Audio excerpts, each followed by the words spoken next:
Bonjour et bienvenue dans un nouvel épisode de Nom d'un pipeline et aujourd'hui je suis en compagnie de Aurélien. Salut Aurélien. Salut Julien, merci pour l'invite. De rien, ça me fait plaisir de t'avoir aujourd'hui. On va encore parler de plein de trucs cool, de CI, de GitLab, de choses comme ça, des sujets qui te sont très chers. Est-ce que peut-être on va commencer par te présenter Aurélien pour, tous les gens qui ne te connaissent pas et je sais qu'il y en a sûrement.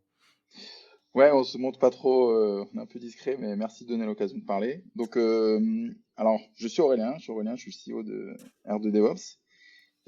On va parler de CI/CD, donc je vais parler essentiellement de parcours CI/CD. J'ai découvert la CI/CD il y a à peu près 15 ans. Donc, je travaillais au ministère de la Défense avec du Jenkins. Et ensuite, donc là, j'étais pleinement dedans, mais c'était pas full CI/CD. On faisait encore des tâches manuelles, comme il y en a encore un peu aujourd'hui, malheureusement. Ensuite, je suis parti chez Soprasteria, donc dans une ESN, toujours dans le milieu de la défense, où là, j'étais plutôt en mode hybride. J'ai découvert GitLab et Jenkins en parallèle. Et ensuite, donc je suis descendu dans le sud, à Montpellier, rejoindre une startup où là, tout était à mettre en place. Et c'est ce qu'on a fait avec mon associé d'aujourd'hui, Thomas Bonny. On a mis en place toute la chaîne de développement, dont les pipelines CI/CD. Et puis on a trouvé ça super, on s'est dit qu'il y avait vraiment un truc à faire, on a monté une boîte et aujourd'hui on propose une solution pour simplifier la vie des développeurs pour la CI/CD et également rassurer les organisations qui ont des besoins de conformité sur leur delivery. Trop bien. En fait, déjà, je suis impressionné parce que tu dis que tu as commencé il y a 15 ans, tu as fait du Jenkins et tout, donc tu fais partie des gens qui font ça depuis super longtemps parce que, moi j'ai commencé, ouais, il y a même pas 15 ans, je pense un petit peu moins, mais ouais, c'était, enfin, c'était le tout début et c'était tout nouveau, entre guillemets, parce que bon, c'est pas non plus, Exact. lancer des tests et de l'intégration de manière automatique, ça paraît pas non plus, rocket science comme on dit, mais c'est vrai que c'était le tout début de se dire: «On va faire ça tout le temps, on va lancer des tests en permanence» et ouais, tu étais là au tout début. Comment tu as vu Alors, l'évolution, comment tu l'as vécu en fait entre, sur, ces 15 années entre guillemets? ouais, je te rassure, au tout début, il n'y en avait pas partout. C'était des initiatives qui popaient et tout le monde ne faisait pas de tests, tout le monde ne déployait pas avec une action, un job, un processus automatique. Il y avait quand même pas mal de zip à la main, de FTP, de AirSync, ce genre de choses. Mais voilà, il y a eu un début et j'ai trouvé ça super intéressant. En tant que développeur, on aime automatiser des choses, on aime voir comment ça se passe et gagner du temps. Et petit à petit, ensuite, j'ai pris des fonctions de management de projet, donc je faisais plus de technique, mais j'y pensais beaucoup de mettre en place ces pipelines dans le process de développement, dans les projets. Et donc chez Soprasteria, c'était un peu plus industrialisé, où on avait du Jenkins et du GitLab et une équipe qui voilà, se concentrait vraiment là-dessus, sur automatiser les tâches, faire en sorte qu'il y ait des tests souvent, même tout le temps, et accélérer le delivery. Donc ouais, je baigne dedans en tout cas depuis longtemps. Aujourd'hui, on voit qu'il y a un problème qu'on essaye de corriger à notre façon, toujours sur la CI/CD et uniquement sur la CI/CD. Donc la CI/CD elle va interagir avec le code, mais ça, ça nous intéresse pas forcément. Ce qui nous intéresse, c'est le process, c'est l'automatisation. Et ce qui est bien aujourd'hui, c'est qu'il y en a de plus en plus. Ça commence à prendre. Tu me posais la question sur comment on voit l'évolution, comment ça avance là-dessus. Aujourd'hui, sur les pipelines, quand on interroge les équipes, moi j'aime bien leur demander est-ce qu'ils font des pipelines systématiquement. Et il y a un constat qui se dégage, c'est que sur les nouveaux projets, oui, systématiquement, maintenant, il y a une prise de Ouais. conscience où on va réfléchir au pipeline, on va se poser, il y a une vraie réflexion au début et pas forcément à la fin quand le projet, il faut le déployer. Mais sur tout ce qui est legacy, l'historique, ça reste à... il y a pas de système, c'est pas systématique. Parfois, on a un process qui est comme ça, on veut pas y toucher et on va pas mettre de pipeline CI/CD. On migrera un jour le projet et c'est à ce moment-là peut-être qu'on pensera au pipeline CI/CD. Mais je vois deux mouvements, ceux des nouveaux projets qui systématiquement vont maintenant réfléchir et se poser la question, et les anciens qui, bon, pour plusieurs raisons, ne passent pas forcément le cap de faire de la CI/CD. Après, c'est des Et anciens, qui sont maintenus souvent, tu trouves? Ou c'est des trucs qui sont là et genre, des gens y touchent une fois par mois ou c'est pas des trucs qui sont encore faits tout le temps? Parce qu'en gros, ce que j'en comprends dans ce que tu décris, c'est que finalement, on commence à voir de plus en plus la valeur d'automatiser tout ça, de mettre en place du CI et du CD et du coup, sur les nouveaux projets, c'est un no-brainer, il y a pas trop d'hésitation, on y va. Par contre, Mmh. sur les anciens, de faire l'investissement est-ce que je peux comprendre, investir sur des anciens projets finalement, c'est peut-être pas, le ROI est pas là, on se dit que ça vaut pas le coup, mais après ça dépend aussi à quel point ton projet est ancien et enfin maintenu, utilisé et sur lequel tu investis encore. Tu raison, il y a ça et aussi, dans la tête, hein, le projet il tourne comme ça marche bien, on va essayer de pas y toucher. Mais ce qui est à construire, ce qui est nouveau, on a plus, la place pour se dire, «OK, on va mettre le pipeline CI/CD, parce qu'il y a rien à défaire, tout est à construire». Donc, oui, oui, je partage le constat. Après, ce qui est encourageant pour continuer sur cette question de l'adoption, c'est qu'on en parle de plus en plus à l'école. Pas encore assez. Ouais. Je trouve que, mais c'est encourageant. On voit des initiatives dans les programmes où maintenant ils parlent de plus en plus de CI/CD. C'est plus un outil, c'est vraiment quelque chose à intégrer dans le processus de dev. Et ça, je trouve que c'est bien et ça va dans la bonne direction. Ça me paraît d'autant plus important que je veux dire, coder devient de plus en plus facile, je parlais cette semaine de GitHub Copilot, de genre de choses comme ça, où en fait tu relèves le niveau de, bah, voilà, coder devient de moins en moins une barrière à l'entrée, va devenir de plus en plus, entre guillemets, «simple et facile» et donc en fait, c'est tout ce qu'il va y avoir autour bah, voilà, de faire des tests pertinents, de faire de l'automatisation, du déploiement, savoir jusqu'où tu vas et cetera, va devenir de plus en plus, la valeur ajoutée des développeurs, en fait. Pas juste d'écrire du Mhm. code, mais d'avoir toute cette chaîne de valeur de j'écris le code qui va faire la feature et je me mets en place le fait que, bah, ça fonctionne tout le temps, ça fonctionnera tout le temps et que je reviens pas en arrière et que ça fait partie de la cycle tu prends en main le cycle de vie du projet, pas juste un petit morceau. Ouais, ouais, je partage. C'est surtout le voir comme un outil qui va aider aussi. On l'oublie souvent, mais le pipeline, il va casser voilà, de temps en temps. Ça peut faire peur. Ça peut aussi faire peur les équipes qui vont avoir quelque chose qui va casser, qui va leur dire, attendez, il y a un truc qui se passe pas bien. Mais ce que je vois dans les équipes de développement, c'est que si ça casse au plus tôt, elles sont tout de suite dans leur environnement pour corriger. T'es pas passé sur une autre feature, tu es directement prêt à corriger et c'est beaucoup. Enfin, au niveau de la développeur expérience, c'est beaucoup plus fluide. Donc, je pense que c'est aussi pour ça qu'on en parle de plus en plus, avec ces mots de développeur expérience, ces tendances où le développeur il doit avoir une expérience fluide, saine, et le fait de lui dire qu'il y a un problème au plus tôt, pour lui, il est dans son contexte et c'est beaucoup plus simple de venir corriger si l'erreur qui est détectée. Donc, ça va dans ce sens-là, de l'automatisation, également du bien-être et de développer sainement. C'est pas juste un outil qui a plein de vertus. Hein. Tu accélères le delivery, tu détectes des problèmes, mais il y a aussi ce côté où moi je suis plus à l'aise de travailler sur un projet avec de la CI/CD que sur un projet qui en a pas. Ouais, ah bah, complètement. Mais ça, je connais ton avis depuis, plus de 10 ans que j'en fais. Je vois pas du tout comment les gens bossent encore sans CI/CD, mais et tu parles de développeur expérience et je trouve ça super intéressant parce que c'est vrai que c'est devenu un petit peu un concept et enfin, entre guillemets, «à la mode» depuis peut-être 2 3 ans. On le voit de plus en plus. On a des équipes entières Mhm. de développeurs efficiency qui sont montées dans beaucoup de boîtes ou de développeurs expérience directement et qui s'intéressent à, ce que les développeurs soient efficaces. Et en fait, si tu réfléchis 2 secondes, c'est pertinent. Si tu embauches des développeurs qui coûtent une demi-fortune, parce que, bah, ça coûte cher des ingénieurs, de bon niveau et cetera. Ce que tu veux de la journée, c'est pas qu'ils passent leur temps à faire des choses à la main, 10 fois la même chose, mais c'est que tu veux que ce soit efficace, automatisé, qui est juste à venir avec leur gros cerveau, faire des trucs Mhm. intelligents qui délivrent beaucoup de valeur et pas juste du bricolage sans arrêt et les pipelines de CI/CD sont complètement dans cette optique-là, quoi. C'est qu'en fait, tu vas tout le temps en avant, tu passes pas ton temps à retourner en arrière et que si ça casse, ben, tu répares parce que c'est un levier énorme de productivité, en fait, pour tes développeurs, de manière générale et que tu aies des équipes dédiées maintenant quand tu commences à avoir des tailles de boîte avec 100 200 300 développeurs, bah, tu commences à penser avoir une petite équipe de 2 3 devs qui, en fait, va être full time sur, bah, faire en sorte que pas forcément de maintenir stricto sensu tout le contenu de la pipeline CI/CD parce que, c'est aussi la responsabilité des développeurs, mais qui vont mettre de l'huile dans les rouages pour que ça se passe bien et ça devient un truc, clé à mon sens aujourd'hui. Si tu as une grosse équipe de dev et que tu as pas ça, ça marche pas du tout, quoi. Non, ouais, non, ça marche pas. On a essayé, mais c'est vite le bazar. Moi, j'aime bien dire que le pipeline, c'est la colonne vertébrale de son delivery. Donc, comme tu l'as dit, c'est super important, c'est critique. Mais surtout, si ça marche pas, ben, tu marches plus. Si t'as un problème dedans, tu délivres plus, c'est aussi le chaos. Donc, c'est un élément qui devient de plus en plus critique dans le processus de dev. Donc oui, il y a des experts, oui, il y a des équipes qui peuvent se monter spécifiques pour mettre en place des pipelines dans des projets. Moi, je pense qu'on peut étendre cette expérience comme on le fait aujourd'hui sur le code. Hier, seulement les développeurs pouvaient développer en JavaScript, les développeurs qui étaient experts. Maintenant, c'est accessible à beaucoup plus de monde pour plein de raisons, hein. On est formé, on a des projets open source, on a des registries, des package managers disponibles où on se sert de ressources.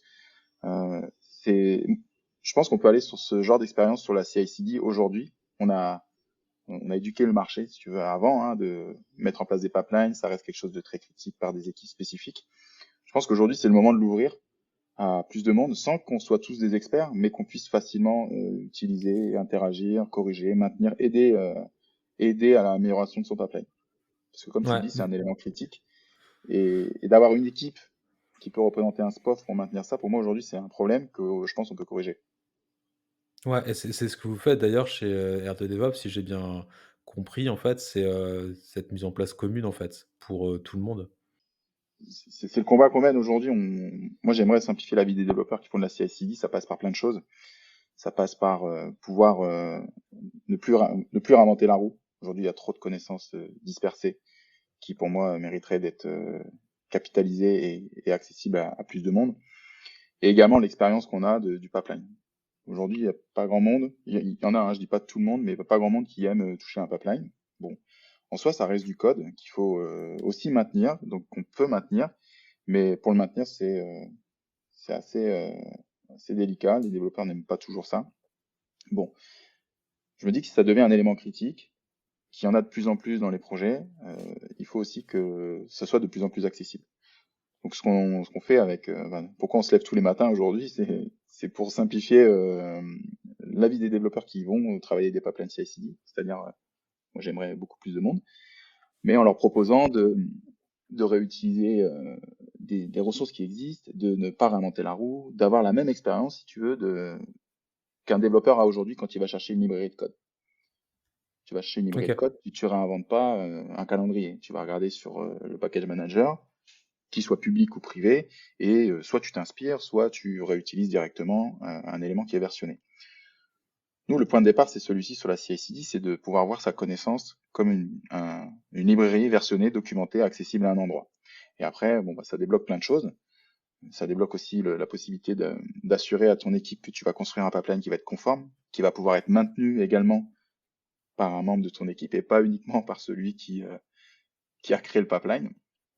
Donc ça a plein de vertus derrière et il y a plein de choses à faire intéressantes pour encore une fois améliorer le quotidien des développeurs. Du coup, dans les gens à qui vous vous adressez dans votre mission un peu aujourd'hui, est-ce que tu considères que c'est les développeurs ou c'est vraiment les équipes qui sont dédiées à ça ou peut-être les 2 au final? Parce qu'il y a des modèles hybrides où, tu pas forcément de gens qui sont dédiés à s'occuper du GitLab CI, du GitHub Action ou ce genre de choses. Mhm. Bah, aujourd'hui, ouais, il n'y a pas encore de standard non plus, hein. On voit il y a des équipes avec des configurations que j'appelle producteurs de templates et consommateurs, où les équipes font l'effort de se mettre en place pour fournir des outils à leur équipe de dev. Donc il y a des producteurs de connaissances CI/CD, de templates CI/CD, et après il y a des consommateurs qui sont les développeurs. Parfois il y a ce genre de configuration, parfois il n'y a pas, où c'est chacun fait un peu comme il veut. Et bah, si tu as un problème, il faut que tu corriges toi ton pipeline. Mais il n'y a pas vraiment de standard, en tout cas dans l'organisation, de comment ça fonctionne. C'est dans les grandes équipes, dans les grands groupes, tu as parfois même des initiatives locales, donc des sous-groupes qui vont créer eux-mêmes leur pipeline CSD, leur template et qui vont être capables de les maintenir seulement eux. Alors que peut-être dans l'équipe d'à côté, il y a des super templates qui auraient pu être utilisés. Il y a, il y a pas de configuration qui ressorte. Moi, ce que j'aime bien, c'est quand même quand il y a une équipe qui produit, qui met des templates à disposition et après qui forme ses équipes de dev à les utiliser. Et ce qui se passe derrière, c'est qu'on a parfois des développeurs qui n'étaient pas forcément dans l'équipe de producteurs de templates, qui vont se prêter au jeu, qui vont s'intéresser à mettre à jour un template. Et là, ça devient très très intéressant pour l'entreprise. OK, ouais, je vois bien le et vous, c'est vraiment votre but, en fait, c'est d'arriver à fournir, cette marketplace, en fait, de templates, de recettes toutes faites, en fait, de morceaux de CI Est-ce que votre but, c'est de fournir juste la plateforme ou en fait, carrément de fournir en fait des recettes, prêtes à l'emploi sur plein de sujets différents qui peuvent être communs à parce que tout le monde fait un peu la même chose au final, il y a quand même beaucoup de choses qui sont en commune, même si après chacun a des besoins spécifiques. Il y a des socles vraiment très communs comme tu parlais tout à l'heure de librairie open source ou ce genre de choses, quoi. Ouais, aujourd'hui, il y a deux choses sur ce qu'on fait. On a commencé par fournir des recettes que nous, on avait construites avec l'équipe et on les a rendues open source. Donc là, on était assez opinionated sur comment faire un template et on s'est vite rendu compte que cette centralisation, cette source de confiance qu'on se donnait à nous, elle pouvait intéresser également des entreprises. Et aujourd'hui, ce qu'on fournit, on maintient cette marketplace open source de templates CI/CD pour GitLab, donc qui est maintenant, nous on maintient l'infra, mais le contenu c'est poussé par des développeurs qui veulent rendre visible leur template. Et je vous encourage à ne plus faire de copier-coller de YAML, mais à créer un composant open source qui peut-être va servir à quelqu'un, peut-être va être amélioré par quelqu'un, ça serait l'idéal également. Mais pour les entreprises, ce qu'on fournit, c'est la possibilité de venir centraliser sa connaissance, de venir la standardiser à l'échelle du groupe. Donc la plateforme, elle te permet de créer ton registry, ton catalogue inner source pour le coup, de templates CI/CD. Et pour ça, on arrive dans les entreprises, on découvre la connaissance. Donc on va découvrir toutes les confs qui sont hard-codées, tout ce qui est parce qu'il y a déjà de la connaissance et ça c'est faut vraiment pas l'oublier. On n'est pas là pour donner une nouvelle façon d'écrire ton pipeline, mais de le considérer. La connaissance est déjà là. Le but, c'est de le voir, de la rendre, de la standardiser pour donner la même expérience qu'une librairie de code versionnée, documentée, et de pouvoir piloter l'usage de tes templates à l'échelle du groupe. Donc, on a ce genre d'expérience où on standardise, on crée le catalogue, on te permet d'utiliser ce catalogue de manière graphique, donc accessible à plus de monde, et ensuite on donne des yeux à ceux qui sont intéressés par le sujet. Donc, ça peut être les lead tech, les CTO, les DSI, sur quel est l'état et le niveau de sécurité de toutes tes supply chains, en se basant sur l'usage des templates. Parce qu'aujourd'hui, si tu te poses la question, par exemple, de l'audit de la CSI, ça reste très compliqué. C'est des choses qui commencent à arriver, où on se demande qu'est-ce qu'il y a dans mes supply chains. Et pour répondre à cette question, généralement, ça demande beaucoup trop d'efforts aux équipes de dev, qui n'est pas valorisant, hein. Le parcours général, c'est on va regarder dans tous les projets GitLab, les fichiers de conf, on regarde les librairies, on regarde ce qu'il y a dedans, et on a la réponse dans 6 mois. Bon, ça, c'est pas efficace. Moi, je pense que si on vient mettre un peu de ménage dans la connaissance CI/CD que l'on a en la standardisant, en la rendant facilement accessible, après, elle est beaucoup plus facile à observer et c'est aussi beaucoup plus simple de corriger les potentiels problèmes de sécurité qu'il y a dedans. Ouais, en fait, c'est un peu le next move que tu décris. C'est qu'en gros, là, on a passé, beaucoup de temps et je vois même le problème chez nous en interne où, en fait, on passe beaucoup de temps à mettre en place, des CI et cetera.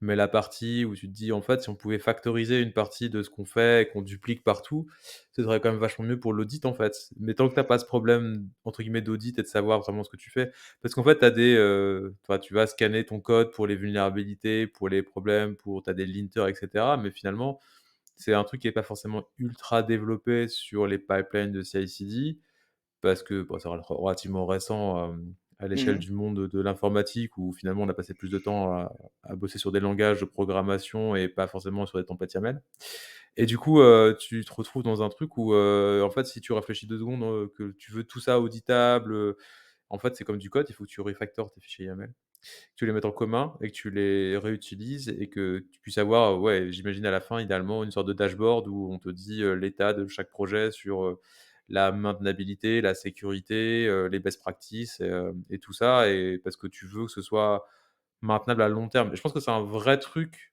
que je remarque de plus en plus à force de parler de ça avec des gens sur le CI, CD, c'est qu'en fait, c'est quelque chose que les gens mettent en place dès l'instant où ils ont une vision long terme de leur projet et qu'ils se disent: «Bah, en fait, on va pas juste faire ça, pendant, 3 semaines pour rigoler, on va le maintenir à long terme et si Mhm. on veut le maintenir à long terme et on veut que ça fonctionne sur, plusieurs mois, plusieurs années».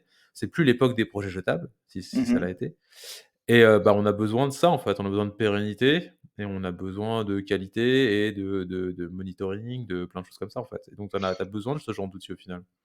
Exact, ouais, c'est vraiment, comme tu dis, la next step. Aujourd'hui, il y a de la CI, c'est incontournable. Maintenant, on se pose la question, est-ce qu'elle est maintenable? Est-ce qu'elle est sécurisée? Nous, on pense que c'est pas toujours vrai, mais il faut le montrer. Il faut le montrer, il faut aussi donner des solutions pour rendre ça plus maintenable. Et lorsque tu prends une expérience qui est pas nouvelle, hein, mais qu'on a tous dans des librairies de code. Quand tu utilises une librairie de code qui est versionnée et bien documentée, c'est beaucoup plus facile à maintenir qu'un script YAML paumé dans un coin, qui est un peu différent de l'autre script YAML qui fait la même chose, donc une horreur. Mais la première étape, c'est de montrer ce qui se passe pour bah déjà faire prendre conscience que oui, on a de la CI/CD, oui, on en a partout, et oui, elle est compliquée à maintenir. Qu'est-ce qu'on peut faire? Et nous, on est intimement convaincus que en venant standardiser sa CI/CD, eh bien, déjà, on a un pattern commun qui va être plus facilement observable. Donc, on va pouvoir aussi répondre à ces questions qui viennent après de qu'est-ce qui tourne dans ma CI/CD, parce qu'on sait interroger le système, il est homogène. Et donc, oui, ce qui est génial, c'est qu'il y a plein de choses à faire, et qu'il y a de plus en plus de CI/CD. Maintenant, voilà, nous, on est là pour accompagner sur bah, cette prise de conscience au départ, qui est pas toujours évidente. Quand on arrive chez des clients et qu'on démarre l'audit avec le dashboard qui est proposé dans la plateforme, ils découvrent, par exemple, qu'ils ont 80% de leur CI/CD qui est hard-codé. Mais si je leur montre pas et que je leur dis, ou qu'on discute comme on fait là, ils vont dire oui, oui, oui, j'ai de l'hard-codé, c'est normal. Mais en fait, quand tu le vois et que tu te rends compte de la dette technique que ça représente, ça te donne envie de passer de trouver une solution, passer à l'action, de dire comment on peut aller à la next step. Et nous, bah, on essaie d'accompagner sur aussi cette next step. Ouais, mais ça m'étonne pas et je pense que c'est un problème que du coup vous résolvez aujourd'hui principalement pour GitLab, me semble-t-il, tu m'interromps si je me trompe. Mais, il y a pas du coup, on en parlait, il y a quelque temps, il y a pas finalement cette marketplace, qu'on pourrait imaginer de recettes un peu toutes faites sur GitLab pour l'instant. Je suis pas un expert GitLab, mais j'ai pas l'impression qu'il y ait ça. Il y a sur GitHub un ersatz de marketplace de GitHub Action qui en fait est un problème parce que, bah, voilà, je vais pas dévoiler un gros secret, mais GitHub commence à justement se poser ces questions-là sur le marketplace. C'est qu'en fait, il y a tout et n'importe quoi. Il y a à boire et à manger. Mhm. Donc Mhm. ils sont en train de monter en ce moment même un nouveau système de partenariat, de validation en fait en amont des actions GitHub pour pouvoir offrir un catalogue d'actions validées, maintenues, qui répond à des critères de sécurité et cetera. Parce qu'en fait, n'importe qui peut poster des actions sur le marketplace GitHub et donc des Mhm. recettes toutes faites de CI, mais avec possiblement des problèmes de sécurité parce que, bah, dans un CI, il y a plein de choses qui traînent. Il y a du code, il y a du checkout de code, il y a des secrets qui des mots de passe, des clés qui sont dans le CI pour pouvoir faire des déploiements, pour pouvoir faire des choses, et cetera. Donc, la sécurité de ce code-là est critique. C'est quasiment du code de production. On est à mi-chemin entre le code qui est dans le repository et le code qui va tourner en prod. On a des trucs qui tournent là-dedans, du code qui va tourner et potentiellement qui est super critique, mais qui finalement est pas vraiment, comme tu disais, c'est un peu tant qu'on n'a pas un dashboard qui nous montre ce qu'il y a dedans et à quel point il est sûr ou pas sûr, c'est un peu flou, quoi et c'est un peu on peut avoir facilement des pipelines de CI ou de CD qui traînent avec, des secrets qui sont exposés dans l'environnement ou autre et qui sont facilement accessibles, si quelqu'un fait pas gaffe et qui peuvent se retrouver, bah, leakés ou enfin, pas cool, quoi. Vraiment des trucs qui sont Mhm. pas rigolos et il y a pas tout ça donc je sais que GitHub bosse là-dessus, mais ça reste le tout début de ce genre de truc et j'ai pas l'impression que enfin, en tout cas, ils même sur une plateforme GitHub qui est un peu plus avancée que GitLab côté marketplace en tout cas, sur leur offre de CI et de recettes toutes faites, il y a pas tout ça derrière. En fait, aujourd'hui, il y a encore tout à construire. On est au stade où, en plus, GitHub a eu un peu de retard sur GitHub Action qui est sorti il y a seulement quelques années donc le Mhm. CI, c'est un problème qu'ils prennent de manière assez récente.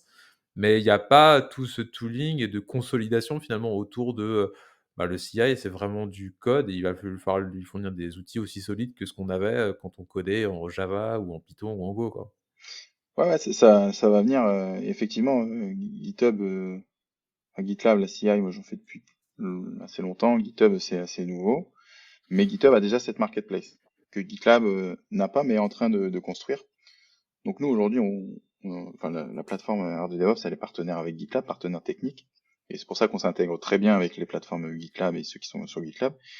Et on a poussé, on est en mode startup, donc ça va vite, plus vite que GitLab maintenant. GitLab, même s'il livre tous les mois des nouvelles versions, ça reste assez long. Ça fait 2 ans qu'ils travaillent sur une épique qui traite du sujet de la marketplace, donc du pendant de la GitHub Action Marketplace. Bon, nous, on a démarré quasiment en même temps, mais on a sorti la partie open source qui permet à tous les utilisateurs GitLab de trouver une recette qui est déjà fournie par la communauté. Et on continue sur le côté privé. Et maintenant, on avance sur la facilité d'usage du catalogue et d'observer ce qui se passe. GitHub, on, on sait que, alors je ne l'ai pas dit, mais aujourd'hui on est sur GitLab, la vision elle est agnostique. Donc c'est le pari qu'on fait, c'est de fournir une solution qui va donner une réponse à, bah, peu importe la plateforme de CI que tu utilises en soi. Parce que GitHub, même s'ils revoient leur marketplace, ils vont commencer à peut-être mettre du contrôle, mettre des choses qui leur appartiennent. Donc, il faut aussi faire attention à ce côté de l'open source. Est-ce qu'on va pas le dénaturer en ne laissant pas les gens s'exprimer? Ça, il n'y a pas de réponse aujourd'hui. On me le remonte aussi de temps en temps sur la marketplace open source de DevOps. Comment vous garantissez le contenu?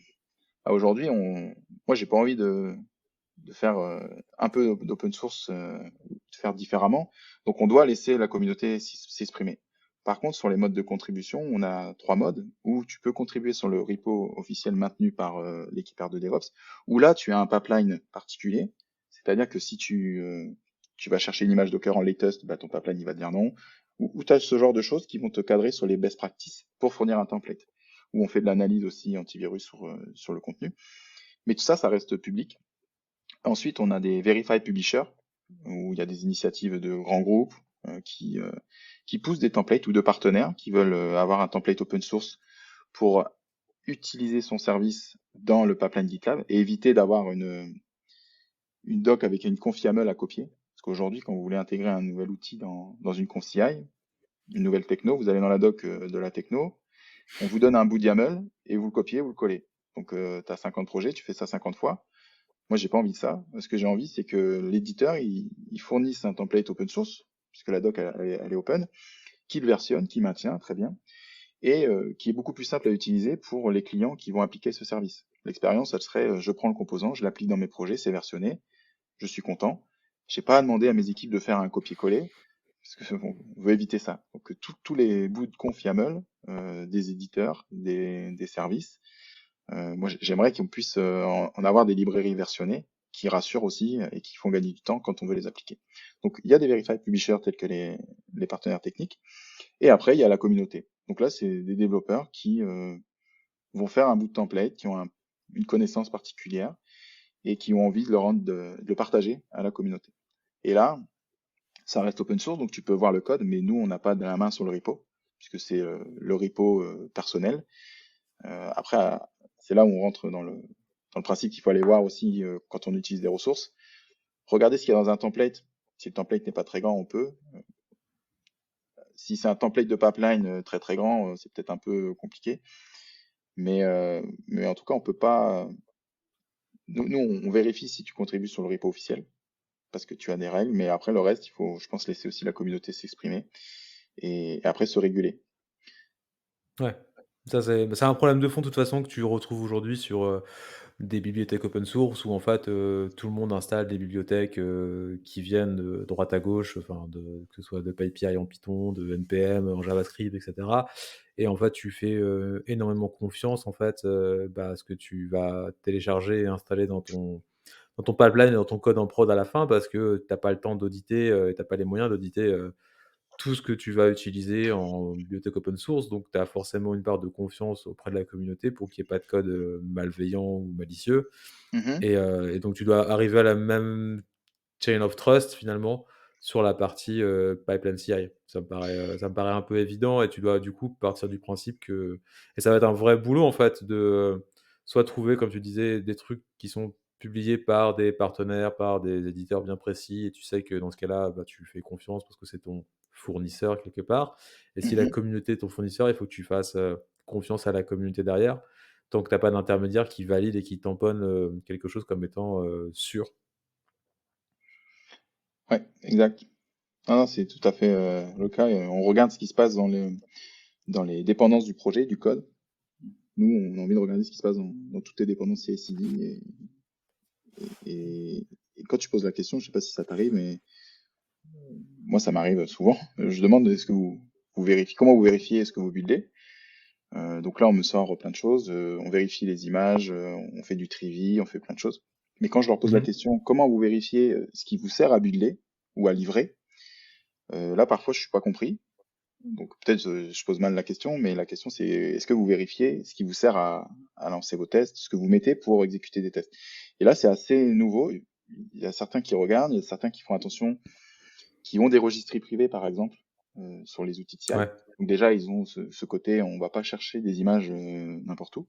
Donc c'est bien, il y a des initiatives qui sont en train d'émerger, ce genre de choses. Du templating également. Quand j'entends ce genre d'initiative qui démarre, moi, ça m'intéresse beaucoup, parce que c'est des personnes qui ont senti le problème, essentiellement le problème de réinventer la roue ou de faire du copier-coller. Mais il y a des petits feux qui démarrent par-ci par-là, qui montrent que la CIC devient très importante et qu'il faut qu'on commence à regarder ce qui se passe dedans.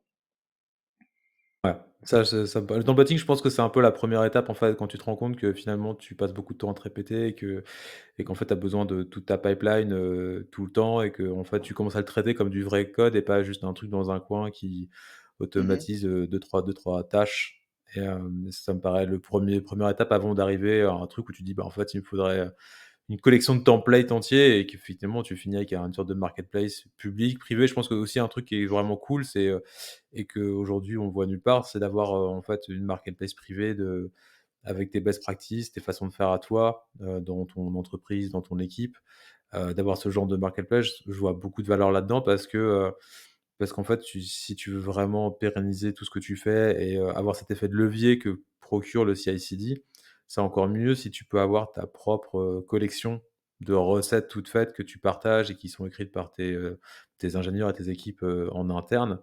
Je Ça peut être un avantage, j'irais presque à dire un avantage concurrentiel, mais en tout cas un vrai levier, et un bon ROI en interne sur, ben, aller plus vite, être plus efficace et avoir un meilleur audit aussi évidemment, comme on disait tout à l'heure. mhm, Et il y a pas vraiment de solution, enfin, j'ai pas vu beaucoup de solutions sinon autres. Aujourd'hui, il y a commence à y avoir de plus en plus ce genre de choses. Par exemple, j'ai découvert récemment pas mal de startups qui s'intéresser, bah, du coup, dans l'optique de la développeur expérience, à faire des développeurs portals, donc des portails pour les développeurs. Donc tu as une sorte d'intranet pour développeurs, pour mhm, qu'ils aient accès en fait, ça devient compliqué d'être des développeurs dans des boîtes avec des assez grosses, équipes de dev, où tu as 100, 200, 300, 400, voire, dans des grosses boîtes, 1 000, 2 000 ingénieurs, qui bossent sur, différents projets et cetera. En fait, quand tu arrives là-dedans, tu es perdu. Du coup, tu as des boîtes entières qui s'attellent à fournir, ces portails de développeurs expérience où tu peux, comprendre comment, c'est quoi les best practices. Parce qu'effectivement, quand ouais, tu as un outil, enfin, je veux dire, tu es devant un repository, tu as un outil de CI, il y en a plein, des outils du code, il y en a plein, donc on t'aiguille, on dit: «Bah, voilà,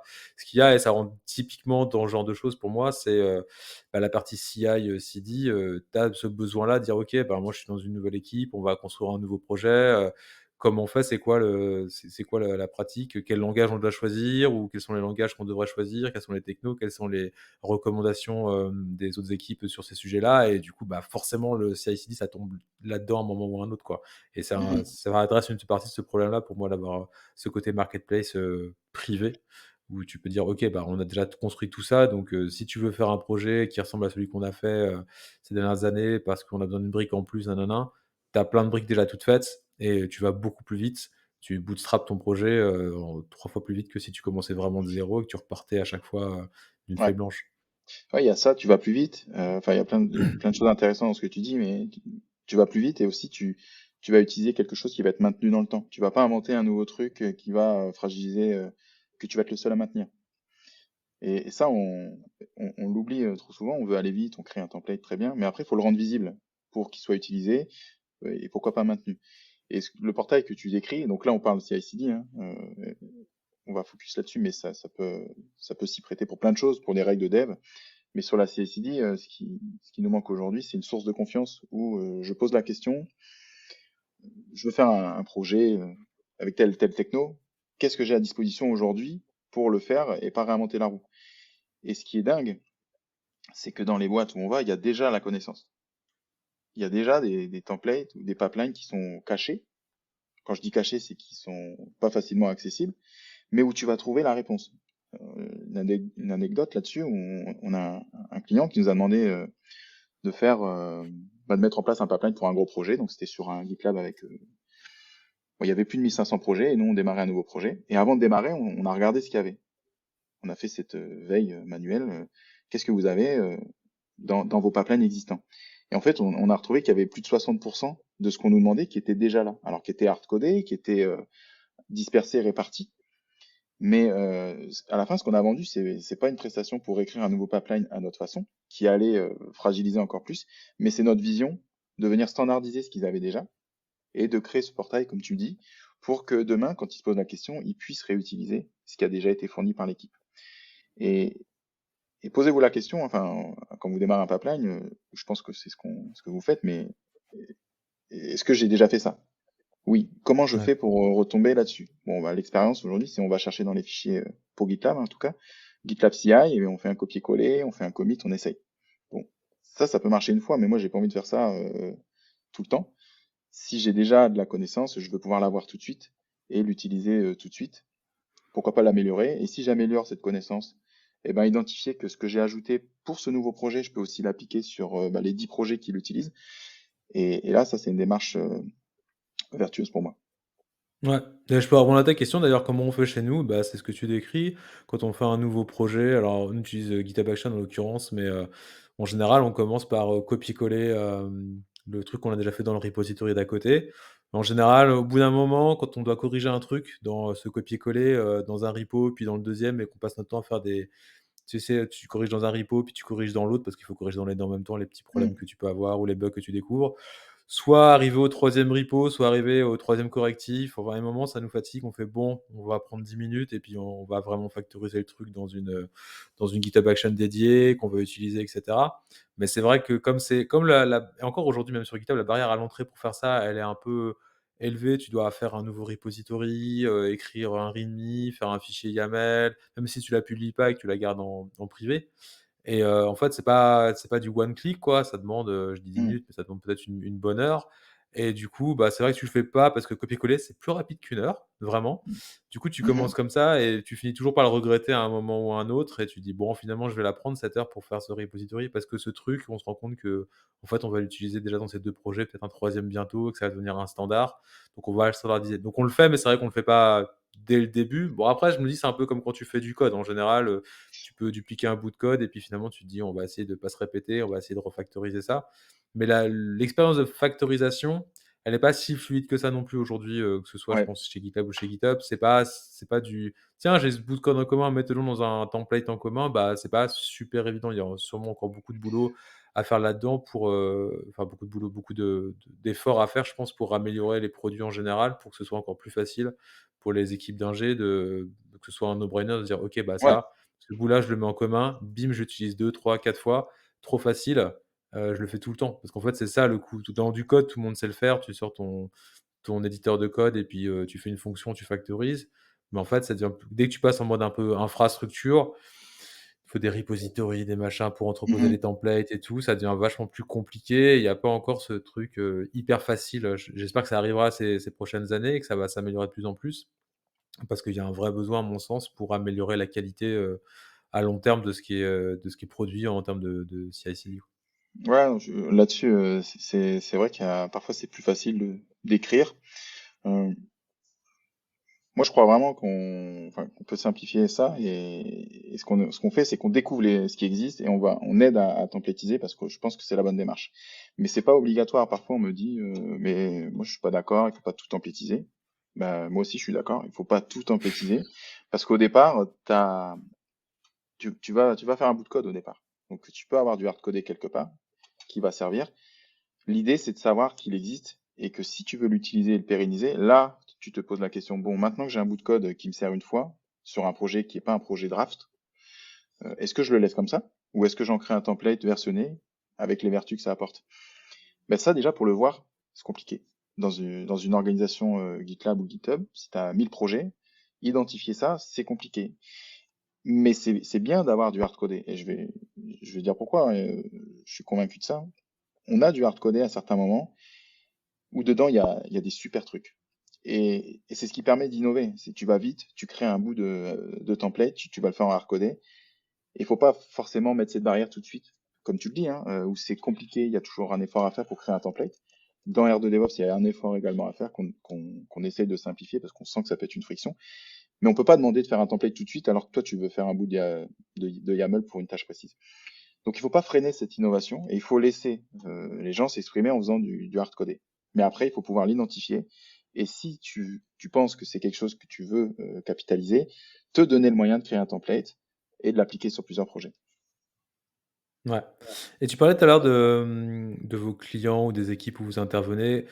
Est-ce que tu vois un pattern commun sur ces équipes-là, sur vos clients, par exemple, ou, en termes de taille, de secteur, de façon de travailler, de je me demande un petit peu, qu'est-ce qui différencie aujourd'hui les boîtes qui sont plus avancées que les autres? En tout cas de ce que vous voyez sur, ces sujets-là, s'il y a des choses particulières que tu as notées? Ouais, alors les clients de la plateforme, donc la plateforme, elle te permet de créer ton catalogue privé, d'avoir un éditeur graphique pour créer ton pipeline et d'avoir ce dashboard qui te donne des infos sur la sécurité et la maintenabilité de ta CI/CD à l'échelle. Donc eux, c'est plutôt des grands groupes. Ça va être des ESN, ça va être des éditeurs.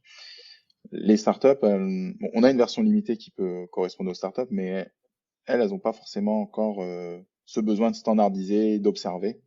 Elles sont intéressées parce que dans la marketplace open source, tu peux trouver des ressources facilement applicables et tu peux t'inspirer. Donc c'est le but. Mais voilà, nos clients, c'est plutôt des clients qui sont bon, aujourd'hui sur GitLab, qui ont tu démarres à 50 projets jusqu'à beaucoup plus, mais quand tu as 3 projets ou 5 projets, c'est pas grave si tu fais un peu de copier-coller, t'as pas envie de le maintenir, bon, ça peut se comprendre. Et puis si tu veux te poser la question, qu'est-ce que j'ai dans ma CI/CD, ben, tu te prends 20 minutes et puis tu vas regarder les 5 fichiers de conf. C'est acceptable. Quand tu as 1000 projets qui sont répartis dans 10 équipes, pas au même endroit, quand tu veux te poser la question, c'est très très long. Et là, la standardisation, le fait de voir autrement la CI/CD pour gagner du temps et rassurer sur la conformité du delivery, elle est beaucoup plus pertinente.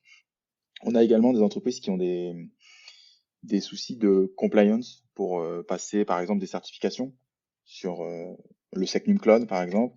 Et là, elles ont besoin d'outils, ou en tout cas de ne pas perdre de temps, pour prouver qu'elles font leur pipeline CI/CD de manière conforme, ou en tout cas qu'on peut les observer.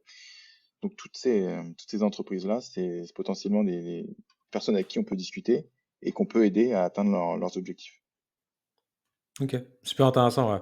Du coup, c'est plutôt quand tu commences à avoir un certain nombre de projets finalement que tu commences à se poser, ce genre de questions et pas forcément, quand tu es tout petit et que tu es au tout début parce que, bah, enfin, c'est logique, tu as pas forcément beaucoup de choses à factoriser et à mettre en commun et tu as pas encore ce genre de problématique. Donc c'est plutôt des T'as boîtes pas de la taille douleur. intermédiaire pour vous? Ouais, non, non, pas Pas la encore. douleur. Il y a quand même un cas où on a eu une douleur là, où c'était une personne qui mettait les pipelines en place. Ça arrive encore, où tu as un responsable, alors tu peux l'appeler comme tu veux, hein, plateforme, DevOps, CI/CD. Mais c'est quelqu'un qui que tu appelles parce que tu as un nouveau projet, il va te faire le pipeline, il va le mettre en place et il va devoir le maintenir. Mais lui, ce qu'il a envie, c'est que toi aussi, en tant que développeur, si tu peux l'aider à le maintenir, bah, que tu puisses le faire. Et ces entreprises-là, quand elles grossissent, eh ben, ça devient compliqué pour cette personne de tenir la charge et de passer à l'échelle. Donc, il y a aussi ce type de configuration où le SPOF, j'appelle le SPOF, il se manifeste Mmh. parce qu'il craque. Il y a plus de projets, de plus en plus de CI/CD et il est toujours tout seul. Donc, c'est aussi un cas qu'on a eu et, euh, et qu'on vient aider, quoi, parce que ce gars-là, en l'occurrence, c'est un gars, il veut mettre de la CI/CD partout, mais plus il avance, plus c'est lui qui galère parce qu'il est tout seul. Ouais, c'est ce qu'on disait tout à l'heure, c'est un peu la responsabilité du CI/CD. Est-ce que tu as une équipe dédiée? Est-ce que c'est les développeurs qui doivent, s'en occuper et s'en préoccuper parce que ça fait partie de leur responsabilité? Moi, je suis plutôt d'avis que c'est de la responsabilité des développeurs en premier et qu'après tu peux avoir, un petit coup de main de d'autres ingénieurs d'une autre équipe à côté pour un peu mettre de l'huile dans les rouages, mais c'est la Mhm, responsabilité du développeur de je pense que ça a beaucoup changé depuis 10-15 ans où avec des modèles de boîtes, enfin, comme le système de SRI de Google, mhm, qui sont mis en place il y a très longtemps, mais en fait, où aujourd'hui, les ingénieurs doivent être responsables du code qu'ils écrivent, mais de le faire tourner en production et donc du coup, le test, l'intégration, le déploiement, l'observabilité de leur code, de comment ça fonctionne, de s'il y a des incidents, ça va être de le corriger et c'est pas un admin système ou je sais pas quoi de s'occuper de la production, mais au développeur parce que c'est son code qui tourne, en live. et que ça fait partie de toutes leurs responsabilités. Alors évidemment, c'est beaucoup de boulot et beaucoup de connaissances, mais c'est aussi là où je pense que tu as des ingénieurs qui ont vraiment, de la valeur, c'est, sur la chaîne complète. Après, tu peux ne pas avoir de l'expertise dans tous les domaines et donc tu peux avoir Mmh. des gens plus experts sur des parties comme, le CI/CD, l'observabilité, la sécurité et cetera. Mais il te faut absolument des gens qui soient de très, très bons généralistes de A à Z et ça inclut tout le cycle de vie, encore une fois, de l'application. Ouais, et puis le développeur, il est au plus près du produit qu'il développe. Donc, si ça se parle pas, peut-être qu'il va pas être l'expert. On va parler YAML parce que bon, là, on parle de GitLab et GitHub, on va dire que on va Mmh. focus là-dessus. Mais c'est quand même lui qui va avoir le besoin. Et si ça communique, alors si c'est le faire, tant mieux. Mais si ça communique bien avec les ops dans ce cas-là et qui travaillent ensemble, enfin, moi, c'est ce type d'équipe que je vois qui marche très bien. Ouais. Le dev qui fait son template dans un coin, bah, c'est bien, mais une fois qu'on va aller en prod, il va se dire, le gars de la prod, il va dire ça marche pas. Donc tout le monde perd du temps. Mais si ça collabore, et après ça s'organise, hein, ça s'auto-organise, hein. Ok, je veux faire le template, je le fais, on l'appliquera ensemble sur le projet. Bon, pour moi, on peut pas te décorréler, et c'est pour ça que le dev, il doit aussi faire partie, enfin, la CI/CD, il doit aussi comprendre ce que c'est, il doit aussi pouvoir proposer des choses, parce que ça va lui servir également à lui. Ouais. Non, je suis complètement d'accord, avec toi. On est sur la même longueur d'onde, c'est cool Aurélien. Je te remercie pour, cet entretien. On a appris plein de choses sur les templates, sur la bonne gestion de GitLab. Moi, je trouve ça super cool, même si je fais pas de GitLab, en fait. Mais, en tout cas, je pense qu'il y a les mêmes besoins sur les autres plateformes, que ce soit GitHub ou d'autres, même plus ésotériques. Parce qu'il y a encore beaucoup de choses à construire autour de ça et c'est super cool de voir que, bah, vous faites ça chez vous déjà et que vous apportez votre pierre à l'édifice de l'amélioration des CI/CD et tout ce qui s'ensuit. Donc c'est vraiment cool. Je te remercie pour ça et pour ton partage, aujourd'hui. C'était vraiment sympa de t'avoir. Bah, merci de m'avoir invité, de m'avoir donné la parole. Et bah, écoute, à une prochaine quand tu veux. Et n'hésite pas à aller Ça sur GitLab, marche. tu verras, l'expérience est beaucoup plus, est de plus en plus simple. Cool. Bah, merci Aurélien. À la prochaine. Salut Julien. Bye.